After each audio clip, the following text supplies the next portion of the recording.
Kevin, come. Kevin, come. Kevin, come.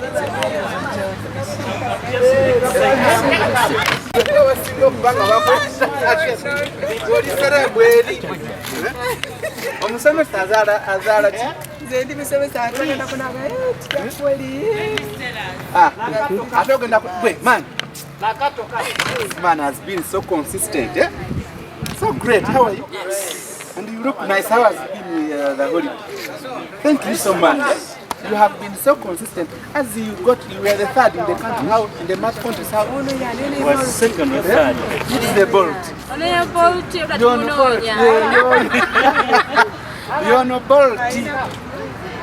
Still a calm. On the math contest.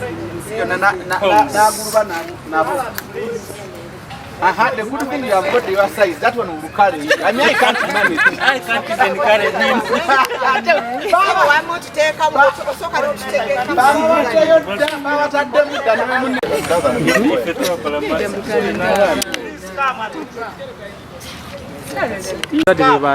a Okay, give me in English. My name is Nathan Bolt. I live at Lower Kauga, but my ancestral land is in Lucia. My father's Jeffrey Mugula, and my mother is Florence Nakagwa. Being here today means a lot to me. I am so thankful to God. I am so thankful to my teachers, even to my friends who have helped me get here. The journey hasn't been easy. God has really helped me a lot through it, coming to school from nursery to primary. Now, even when I joined boarding, having to wake up early every morning, the matrons who took care of us in boarding, the canteen attendants, everyone, those people who wished me success before the exam, everyone has played such an important role in where I have reached today. And I thank God for enabling me to be alive today, first of all. I thank my teachers for what they told me. I thank my friends that helped me when I was sick to cover up some of the work. All of that has contributed. So when were you sick? There are many times through my school life where I was sick and I couldn't come to school. So sometimes, even one time when I was in there, the driver of the van I was using even helped me to bring some homework to me so that I could do. When I was sick in boarding, some of my friends could help me go to the sick bay. They could help me, they can help in writing notes when you're not around. So what is your future career? My future career?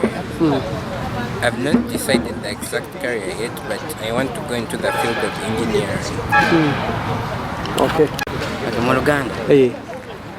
Amanya gange Damia Grace, somero wano ku Global. Abazadde bange Isaac Banada ne Namubiru Pauline. Ndi wano okuya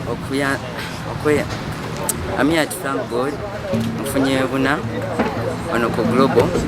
Abanyambe bakwano bange aba Anto Mwesigwa Boat abanyambe okufuna buna ya mukama yebazwe.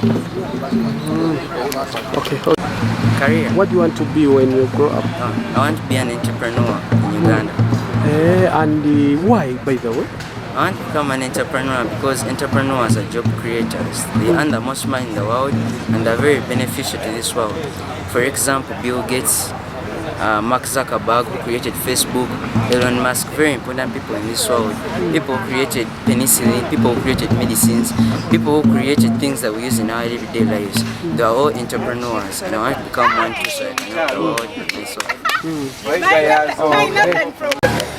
Yeah, you know who did have an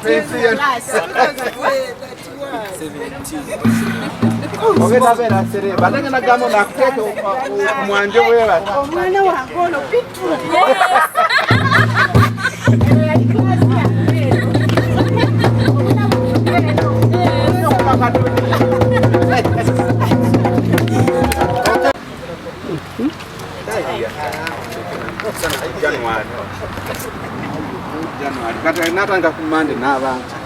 Kivuga nkwatanze ngenda mu nnimiro. Yes, I like the smile. I'm going to take the last one. Okay. Hey, teacher, join these people. But join them.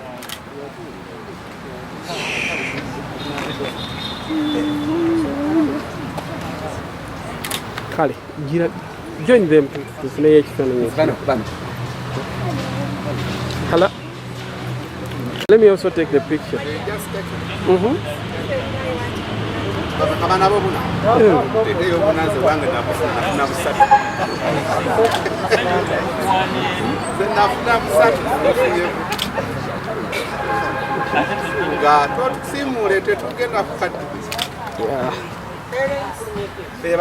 Okay. You like that? That is so ordinary, one night. What should we do? No number one. Carry them.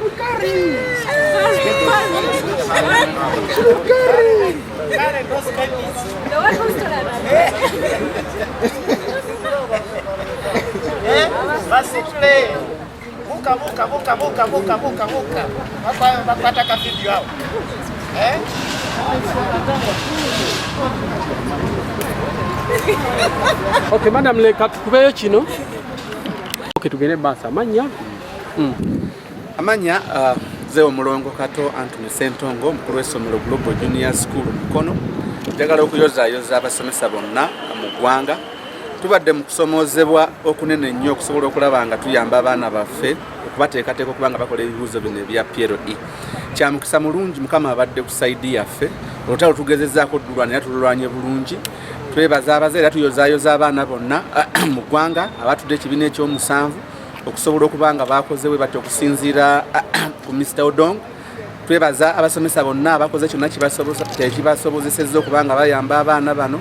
Tubadde kusomozebwa kwa maanyi ffe nga Global Junior School Mukama atuyambye nti tukoze nnyo kinene okusobola okuba nga tuteekateeka abaana ku bibuuzo bino. Kyova olaba performance yaffe ebadde nnungi nnyo okusobola okuba nga tukyakuuma omutindo gwaffe. Era twebaza abazadde, twebaza abasomesa bonna abakoze kyonna ekisoboka. Era Mukama atwongera amaanyi atukwasizeeko tusobole okuba nga tutwala omulimu guno ogwatukwasibwa mu maaso. Tugende mu maaso. My name is Anthony Kato Sentongo, HM Global Junior School Mukono.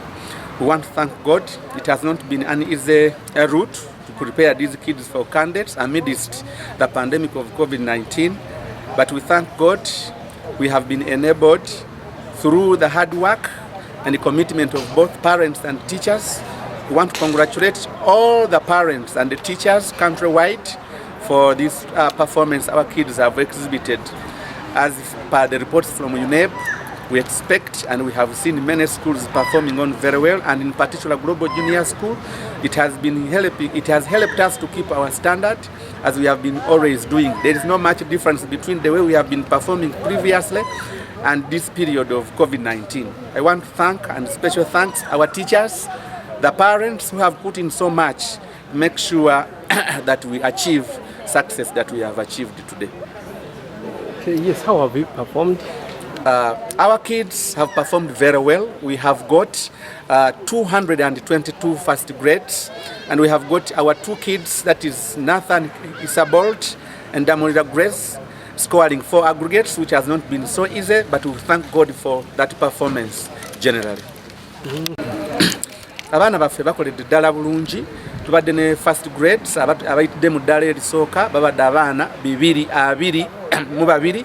Abaana baffe babiri, Hissa Nathan Bolt and Damolira Grace, bakoze obubonero buna. Ekitabadde nno kyangu naye twebaza Mukama olw'okubanga omutindo gw'essomero n'abaana baffe gubadde mulungi nnyo. Yadde tuyise mu kusomozebwa okunene olwa COVID, naye twebaza Mukama era kitukoledde. Amanya gange nze Namubiru. Nyongera ku ddoboozi.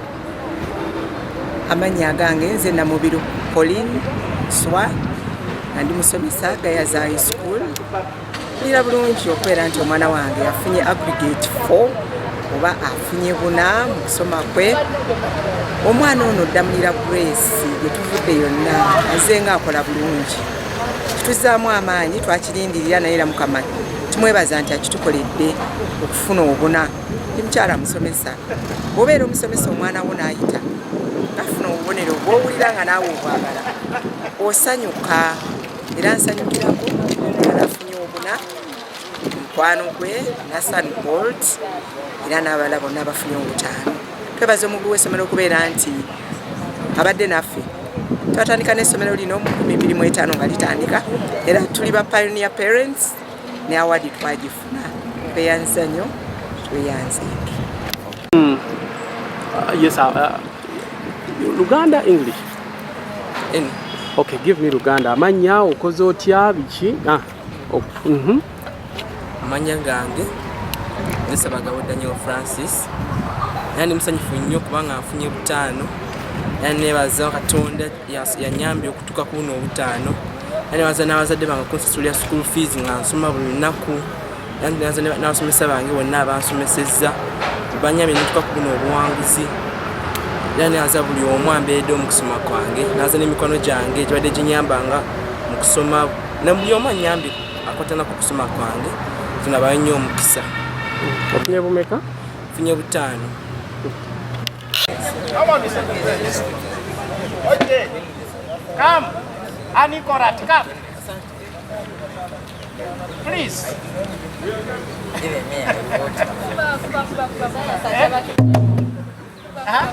Mbala.